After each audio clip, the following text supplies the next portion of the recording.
Mr. President, distinguished members of the Court, it's a great honour and privilege to appear before you and to represent the League of Arab States. The Palestinian people have been denied the exercise of their legal right to self-determination through the more than century-long violent, colonial, racist effort to establish a nation-state exclusively for the Jewish people in the land of mandatory Palestine. When this began after the First World War, the Jewish population of that land was 11%. Forcibly implementing Zionism in this demographic context has necessarily involved the extermination or forced displacement of some of the non-Jewish Palestinian population, the exercise of domination over and subjugation, dispossession and immiseration of remaining non-Jewish Palestinians, the emigration to that land of Jewish people, regardless of any direct personal link, and the denial of Palestinian refugees the right to return, all operating through a racist distinction privileging Jewish people over non-Jewish Palestinian people. This has necessitated serious violations of all the fundamental Jus Cogens and erga omnes norms of international law. The right of self-determination, the prohibitions on aggression, genocide, crimes against humanity, racial discrimination, apartheid and torture, and the core protections of IHL. Today, I will address, first, violations of international law arising out of the regime of racial domination, apartheid, perpetrated against the Palestinian people across the entire land of historic Palestine. And then, second, the existential illegality of Israel's occupation of the Palestinian Gaza Strip and West Bank, including East Jerusalem, since 1967. As a necessary prerequisite, I must begin with the special right granted to the Palestinian people in the League Covenant. The legal right of self-determination of the Palestinian people originates in the sacred trust obligations of Article 22 of the League Covenant, part of the Versailles Treaty.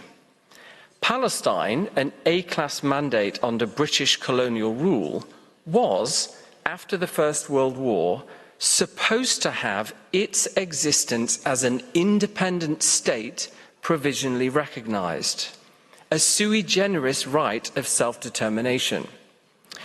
The UK and other members of the League Council attempted to bypass this, incorporating the 1917 Balfour Declaration commitment to establishing a national home for the Jewish people in Palestine into the instrument stipulating how the mandate would operate. However, the Council had no legal power to bypass the covenant in this way. It acted ultra vires, and the relevant provisions were legally void. There was and is no legal basis in that mandate instrument for either a specifically Jewish state in Palestine or the UK's failure to discharge the sacred trust obligation to implement Palestinian self-determination. After the Second World War, a self-determination right applicable to colonial peoples generally crystallized in international law. For the Palestinian people, this essentially corresponded to and supplemented the pre-existing covenant right regarding the same single territory. The 1947 proposal to partition Palestine was contrary to this, the Arab rejection and affirmation of the legal status quo. In 1948, then, Palestine was, legally, a single territory with a single population enjoying a right of self-determination on a unitary basis. Despite this, a state of Israel specifically for Jewish people was proclaimed in 1948 by those controlling 78%, more than 3/4 of Palestine, accompanied by the forced displacement of a significant number of the non-Jewish Palestinian population, the Nakba catastrophe. This illegal secession was an egregious violation of Palestinian self-determination. Israel's statehood was recognized, and Israel admitted as a UN member despite this illegality.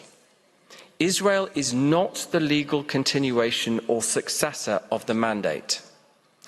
This violation of Palestinian self-determination is ongoing and unresolved. Two key elements are, first, Palestinian people not displaced from the land proclaimed to be of Israel in 1948 and their descendants have been forced to live as citizens, presently they constitute 17.2%, of a state conceived to be of and for another racial group, under the domination of that group, necessarily treated as second class because of their race. Second, Palestinian people displaced from that land and their descendants cannot return.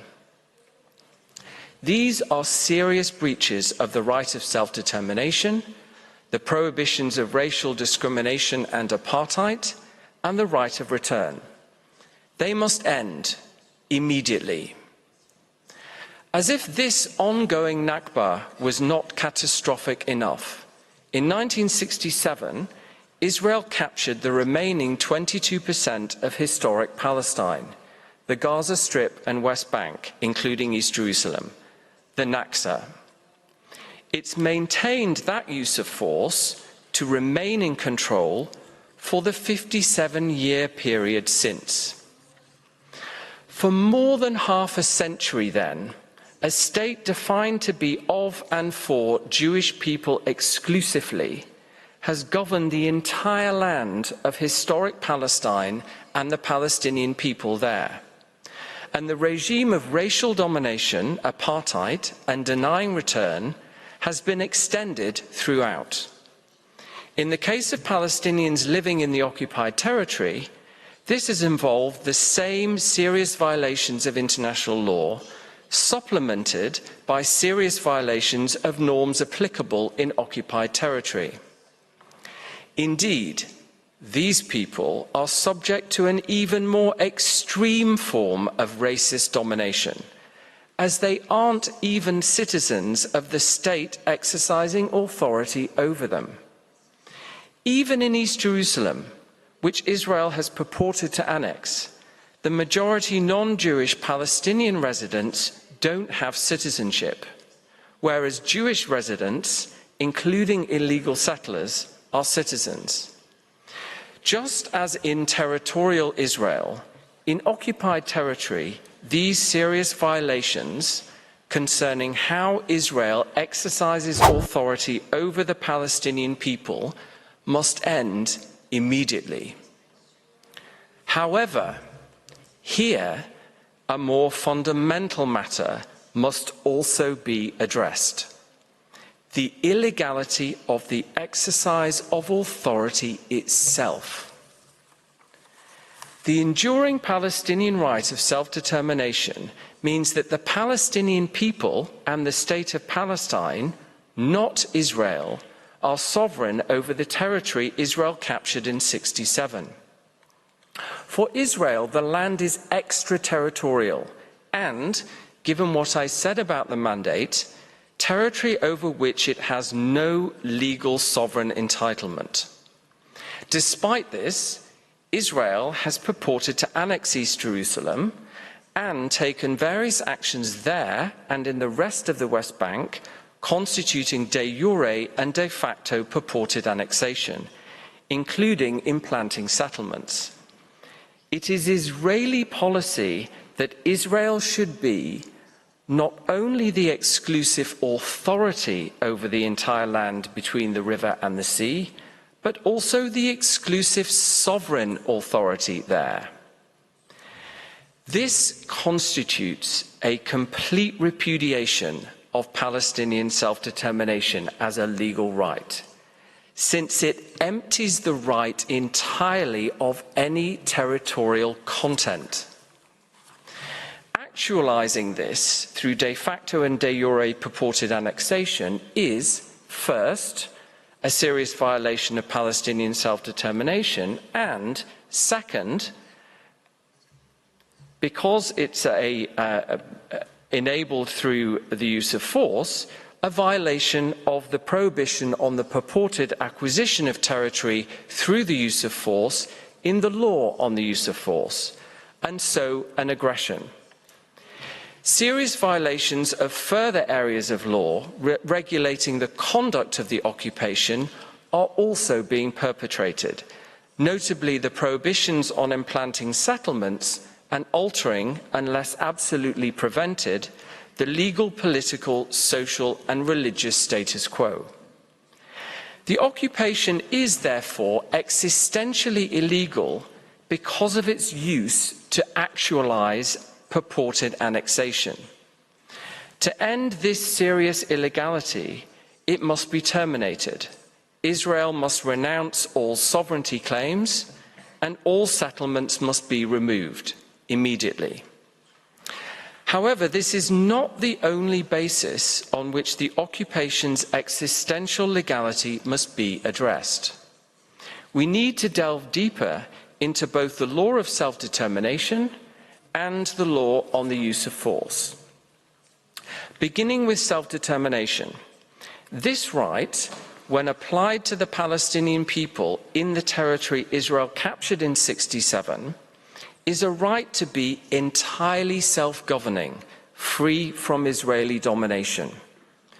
Consequently, the Palestinian people have a legal right to the immediate end of the occupation, and Israel has a correlative legal duty to immediately terminate the occupation. This right exists and operates simply and exclusively because the Palestinian people are entitled to it. It does not depend on others agreeing to its realization. It is a right.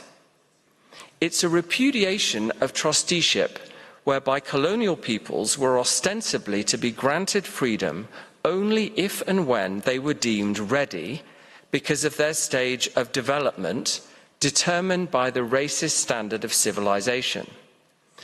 The anti-colonial self-determination rule replaced this with a right based on the automatic, immediate entitlement of all people to freedom, without preconditions. In the words of General Assembly 1514, inadequacy of preparedness should never serve as a pretext for delaying independence. Some suggest that the Palestinian people were offered and rejected deals that could have ended the occupation, and therefore Israel can maintain it pending a settlement. Even assuming arguendo the veracity of this account, the deals involved a further loss of the sovereign territory of the Palestinian people.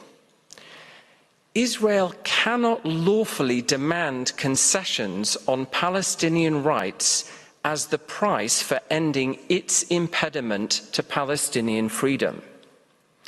This would mean Israel using force to coerce the Palestinian people to give up some of their peremptory legal rights, illegal in the law on the use of force, and necessarily voiding the relevant terms of any agreement reached. The Palestinian people are legally entitled to reject a further loss of land over which they have an exclusive legal peremptory right. Any such rejection makes no difference to Israel's immediate legal obligation to end the occupation. Turning to the law on the use of force, Israel's control over the Palestinian territory since '67 as a military occupation is an ongoing use of force. As such, its existential legality is determined by the law on the use of force, as a general matter, beyond the specific issue of annexation. Israel captured the Gaza Strip and West Bank from Egypt and Jordan in the war it launched against them and Syria. It claimed to be acting in self-defense, anticipating a non-immediately imminent attack. The war was over after 6 days. Peace treaties between Israel and Egypt and Jordan were subsequently adopted. Despite this, Israel maintained control of the territory, continuing the use of force enabling its capture. Israel's 67 war was illegal in the Jus ad Bellum, even assuming, arguendo, its claim of a feared attack. States can't lawfully use force in non-immediately imminent anticipatory self-defense. Alternatively, assuming, again arguendo, that the war was lawful, the justification ended after 6 days. However, the Jus ad Bellum requirements continued to apply to the occupation as itself a continuing use of force. In 1967, with self-determination well established in international law, states could not lawfully use force to retain control over a self-determination unit captured in war unless the legal test justifying the initial use of force also justified, on the same basis, the use of force in retaining control. Moreover, this justification would need to continue not only in the immediate aftermath, but for more than half a century. Manifestly, this legal test has not been met. Israel's exercise of control over the Gaza Strip and West Bank through the use of force has been illegal in the Jus ad Bellum since the capture of the territory, or at least very soon afterwards. The occupation is therefore, again, existentially illegal in the law on the use of force and aggression, this time as a general matter, beyond illegality specific to annexation. To terminate this serious violation, the occupation must likewise end immediately. What of Israel's current military action in Gaza? This is not a war that began in October 2023. It's a drastic scaling up of the force exercised there and in the West Bank on a continual basis since '67. A justification for a new phase in an ongoing illegal use of force cannot be constructed solely out of the consequences of violent resistance to that illegal use of force. Otherwise, an illegal use of force would be rendered lawful because those subject to it violently resisted. Circular logic with a perverse outcome. More generally, Israel cannot lawfully use force to control the Palestinian territory for security purposes pending an agreement providing security guarantees. States can only lawfully use force outside their borders in extremely narrow circumstances. Beyond that, they must address security concerns non-forcibly. The USA, UK, and Zambia suggested here that there is a sui generis applicable legal framework, an Israeli-Palestinian lex specialis. This somehow supersedes the rules of international law determining whether the occupation is existentially lawful. Instead, we have a new rule justifying the occupation until there is a peace agreement meeting Israeli security needs. This is the law as these states would like it to be, not the law as it is. It has no basis in Resolution 242, Oslo, or any other resolutions or agreements. Actually, you are being invited to do away with the very operation of some of the fundamental peremptory rules of international law itself. As a result, the matters these rules conceive as rights vested in the Palestinian people would be realized only if agreement is reached and only on the basis of such agreement. At best, if there is an agreement, this means one that need not be compatible with Palestinian peremptory legal rights, determined only by the acute power imbalance in Israel's favor. At worst, if there is no agreement, this means that the indefinite continuation of Israeli rule over the Palestinian people in the OPT on the basis of racist supremacy and a claim to sovereignty would be lawful. This is an affront to the international rule of law, to the UN Charter imperative to settle disputes in conformity with international law, and to your judicial function as guardians of the international legal system. A final potential basis sometimes invoked to justify continuing the occupation should be addressed. Occupation and human rights law, applicable to illegal and lawful occupations alike, oblige Israel to address security threats in occupied territory. However, they only regulate the conduct of an occupation when it exists. They don't also provide a legal basis for that existence itself. Existential legality is determined by the law of self-determination and the jus ad bellum only.